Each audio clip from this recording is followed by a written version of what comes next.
Even though there was, rest in peace to people that lost their lives. Yes. But at the same time, I feel like the media, what they like to do is stigmatize Notting Hill Carnival. So they're like, let's ban it, let's do all this. But the thing is, it sounds to me like they've been trying to do that for years. It's been trying to do that for years. And they're forgetting the good things that have come out of Notting Hill Carnival and the history behind it, why it's even about in the first place. Yeah. And if it was that bad, you wouldn't see other areas do carnivals now. Right. You know what I mean? Yeah. So, and the thing is, they can't ban it because also the white people like it. Do you get what I'm saying? It's not just a black thing, it's a community. It's more diverse. So it's more diverse. So as much as they would like to do that, they can't do it. People travel over from countries to come to the Notting Hill Carnival. So they don't realise they see it as a black thing. It's not a black thing, it's a community thing. And they keep bringing, I remember they were bringing up the numbers and all of this thing. I was like, I know what you guys are doing. Yeah. And the thing is, it's unfortunate that some people have lost their lives and things like that. Also, if you look at the ratio, the amount of people that actually passed through that carnival.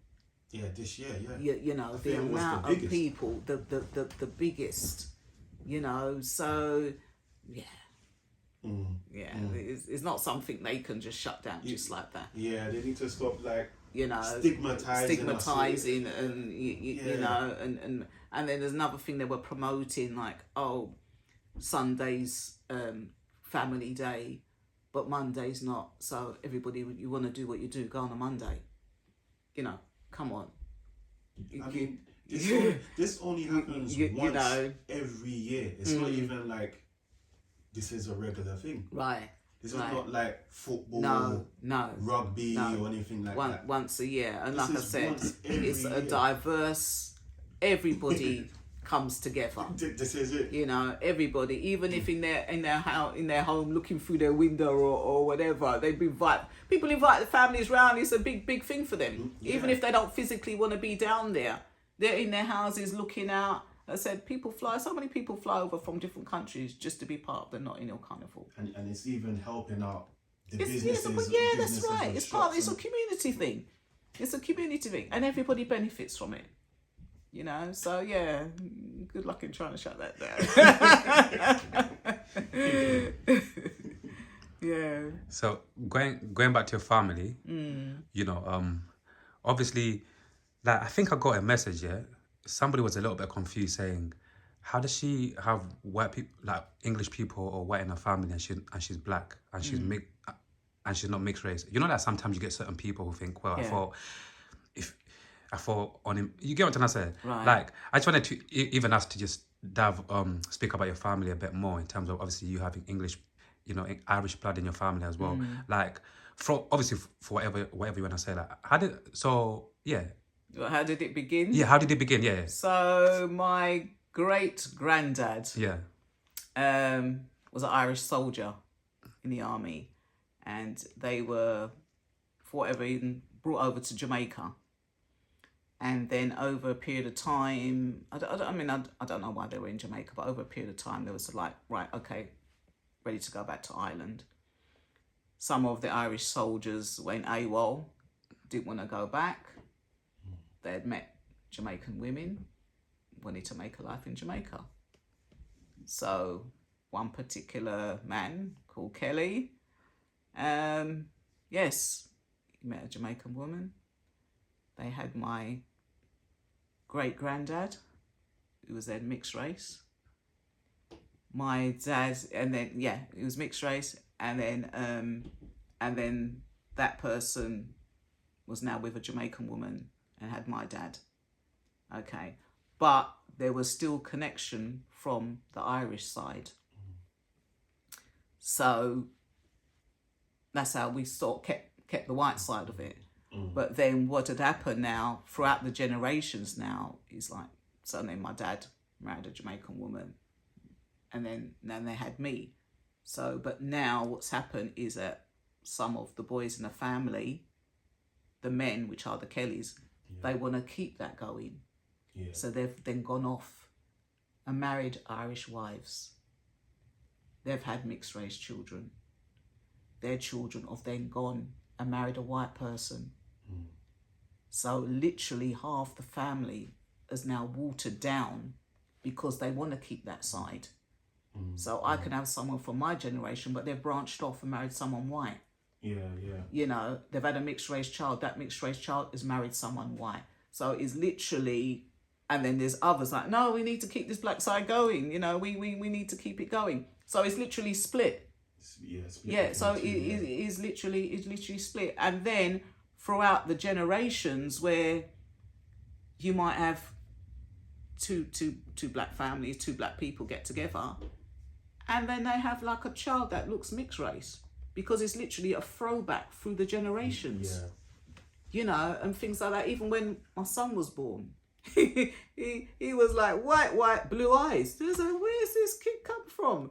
Within about a month, his eyes changed to these hazel. It was weird. And then my dad was like, because we didn't really know much about, we understood about the Irish side, but not too much. My dad said, no, your son's a throwback from the family. You know, because my son's dad is jet black. And they're like, how can you produce this child, this light-skinned child?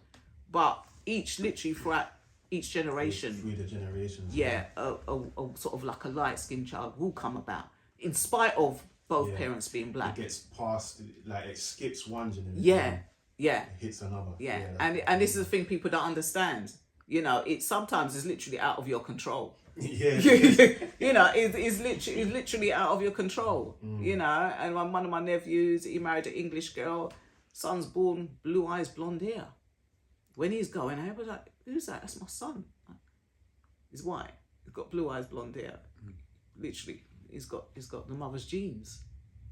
You know, and so it's difficult to explain. And at the same time, they respect our culture, we respect theirs. And this is where we don't have all that conflict going on. You know what colour you are. We know what colour we are. You know what you can say. So we don't have that problems. No one's coming in. No white person's coming to say, oh, I'm black because I've got black members of the family. They're just being themselves. Yeah. You know, and it's just respecting each other. Yeah. That's true. And the Irish are very like family oriented as well. Yeah. From what I know. Yeah, very much so. Very much so. I'm not gonna lie, you broke it down beautifully, you know. I swear to God. Now I feel like, you know when somebody explains something, and you actually feel like they've actually painted the picture so perfect. Now you actually everything, you get it. everything you understand it. Yeah. Even just obviously in general, like me, I just obviously as a black man, obviously you know that there's like we all know like the black history and obviously you know like these things about white people colonizing, you know, like parts of Africa and all of these things. The the slavery and all of the like all of the black history. Right. Like you are someone, obviously, like you said, you've got Irish in your family and stuff like that. Have you ever got to obviously you growing up? Have you ever had like a sex? Because once again, certain people watch some movies and they learn about our history, and then some people never look at white people the same after learning their history. You got to say like you. I know. Yeah, and this is the thing. You know what I mean? Yeah. I look at it, what's happened. Yeah, you can't change the past. Obviously, you're aware of what happened before, and I used to find that, back in the day they put on the Roots film. I was gonna say the Roots. So many people after watching that movie. And then after that, it's or my son like, oh yeah, my best friend's not my best friend anymore. Why? Because I watched Roots, and this is what the white people did. Yeah, but. That was then. Yeah. That was then where, if it's like, I can't go to work, my white friend, you're not my white friend anymore because I watched Roots last night and this is what your ancestors done. You can't do that. You can't be taking these things on board. Yeah, it's unfortunately what happened, but that's what happened in that time. Yeah. That's what happened in that time. And it's probably years from now, the next generation, because we think, oh, look what happened with black people, in England. That was wrong. I'm going to fight for us now. Like you wasn't there. You can't take things on board. Yeah, exactly. As much as yes, things didn't go according to plan or things wasn't sort of done right. But you can't live back in the past. It's how you can make a difference now. That's what the ancestors would have wanted. You know, it's how you can make a difference now. And what do terms they say? Breaking generational curses. Yeah, and that's what we need to do. It's true. And I think people need to, it's back to educating. Yeah, it's literally back to educating. I hear that all the time, but then they forget. Yeah. Okay, you weren't around during you wasn't the around times. then. Yeah. You weren't around during. Right. Back then, I can't speak against that. Right. But what I do know that they would have wanted is how have we elevated through that. Yeah. They always draw back to this. Why are you still trying to live back in the past? Yes, yeah. Try and do something that the ancestors would have wanted to be like, right. This is what we really wanted. That's what we were fighting for. Yeah, and this is what people don't get. They're fighting different things, or they're fighting for the wrong reasons. It's like, my parents were the Windrush. And okay, yes, we sympathise what you went through, but we was born here. You know, it's all when people say to them, oh, you know, go back home. We can't go back home. We was born here. You know, so it's, you can sympathise what certain generations went through, but, or like of today, they say, oh, this generation, they're just spoilt, they're this. Because, okay, we wanted to give them what we didn't have. This is it, yeah. You know, my mum wasn't in a position to buy my clothes. So guess what? She sewed my clothes. She made my clothes. She made my dresses. You know, whereas now my daughter, I'm not sewing. Yeah, you go and buy what you want. You know, and then they say, oh, people had it easy. It's because it's the way it is now. It is easy.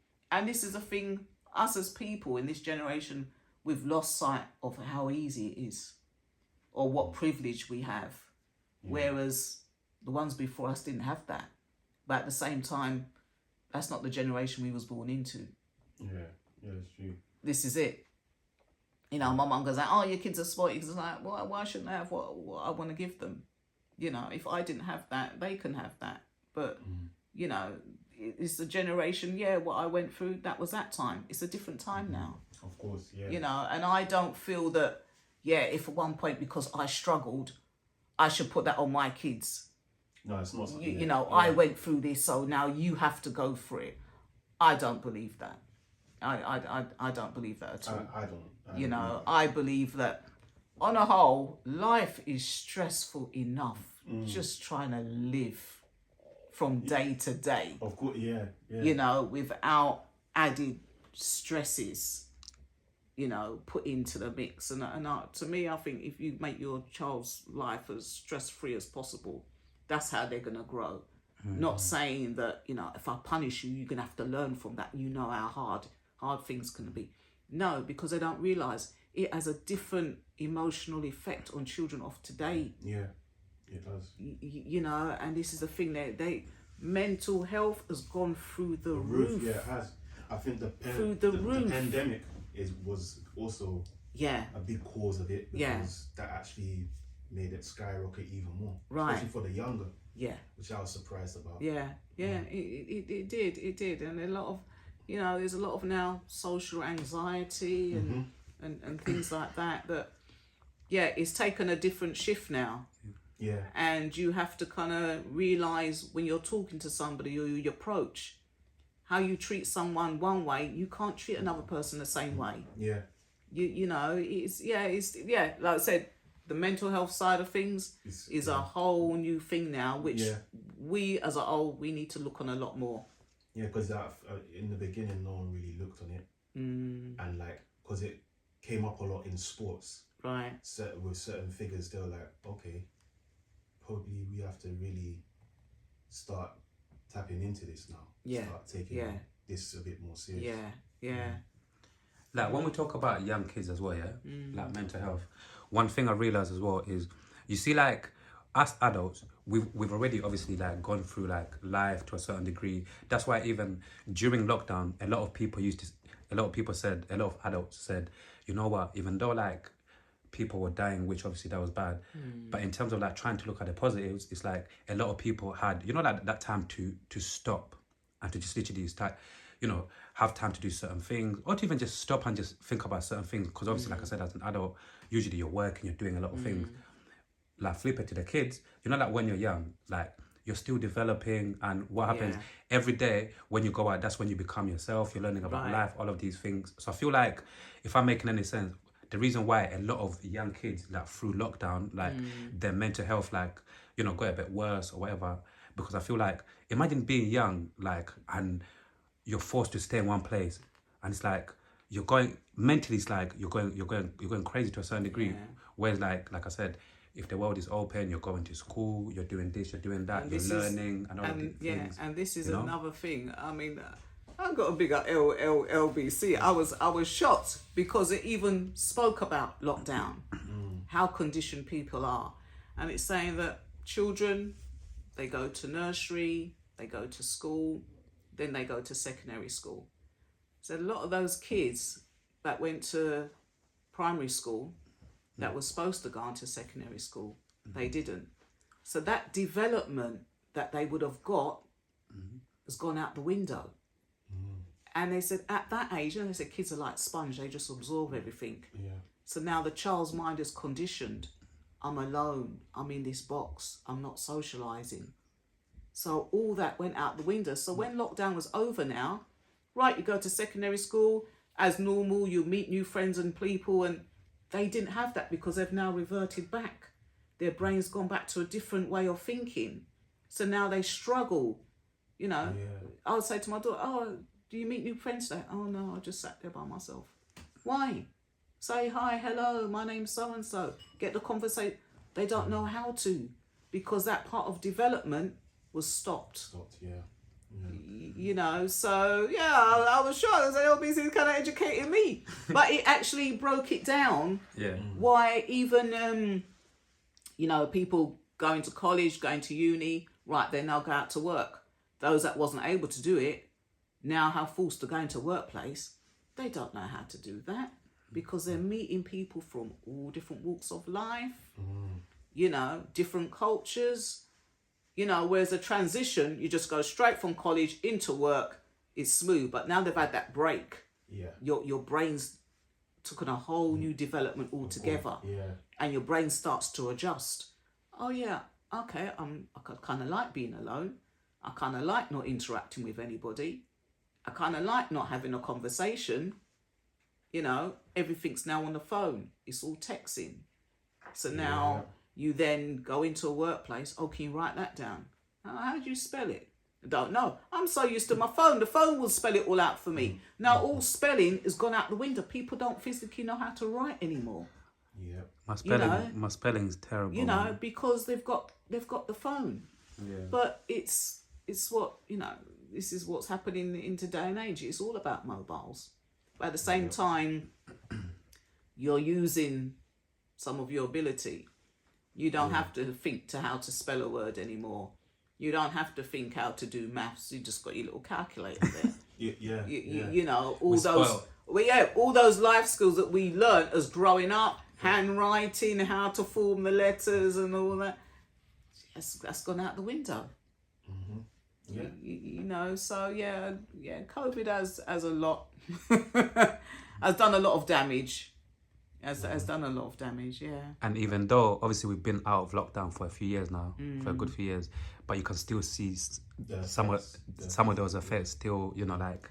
and the bad thing which lockdown highlighted is domestic violence.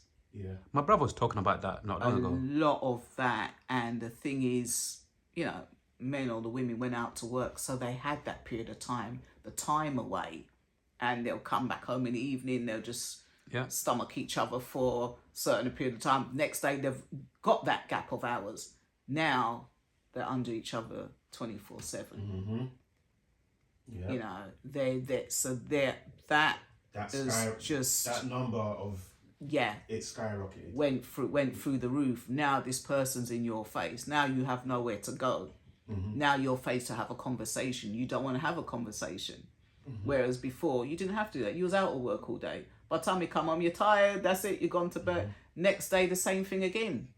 Now you've now, you notice a person got certain habits. Oh, I didn't know that person does that. Oh, it's like, you know, and it just escalate things. Certain things you didn't notice before because you're so busy doing your day-to-day life. Now things become more apparent. Like, oh, no. It's true.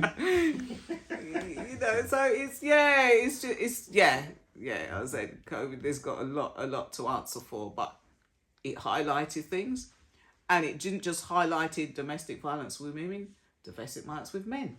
Yeah. You know, there was a lot of that, and there was a lot of that when men was afraid to speak up. Because how can I tell people that my wife's beating me up? How can I say that? Throwing hands, yeah. You know, and she can get away with it because she's a woman. No one's going to believe that a man, you know, I just sat there and, you know, let my wife do. So, yeah. So that also highlighted as well what men went through. You know, or people say, oh, look, you're a big man. She's a little woman, you know. It doesn't. So you got a stocky woman. You know, can't do what you know. That's it. This is a thing. It doesn't make a difference. It doesn't mean anything. This is, you know. And the man's like, well, I just held back because if I done anything, then look, it gets used against. Right. So you know that was a good thing as well. Yeah. That got highlighted for that. Like, yeah, men do go through things as well, just as much as women. It's true. Yeah.